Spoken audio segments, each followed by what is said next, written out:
roda traseira da bicicleta fazendo barulho. O que que é? Bom, se você tem aí uma bicicleta e a bicicleta tá, tipo, quando você anda, tá fazendo barulho, tipo, um barulho, qualquer que seja o barulho, vou explicar direitinho, certo?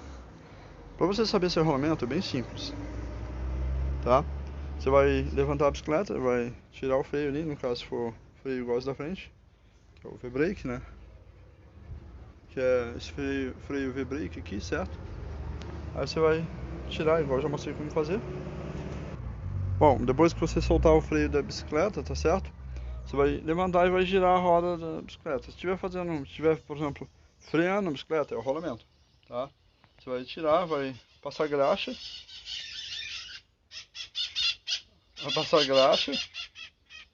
tá certo? Vai passar graxa aqui, ou trocar o rolamento, dependendo, pode ser o rolamento também que está precisando trocar, tá certo?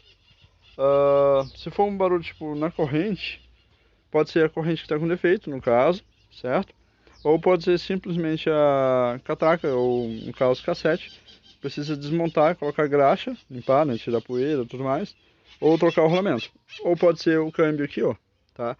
Precisa de manutenção. Tem gente que acha que não, mas sim, você tem que limpar, tem que desmontar, tem o câmbio aqui com rolamento aqui e ali.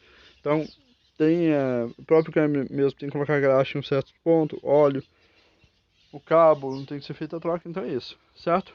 Mas é bem simples. Também pode ser alinhamento, se for freio tipo... Também pode ser alinhamento, se for freio tipo V-brake, tá? Se for freio a disco, pode ser o freio a disco que está fazendo barulho. Vai girar e vai escutar. Vira sua bicicleta, tá? E vai girando aí, vai ouvindo, para saber onde está o barulho, tá certo? É bem simples, são manutenções simples. Pode ser aqui o barulho e tudo mais, tá bom? Tchau!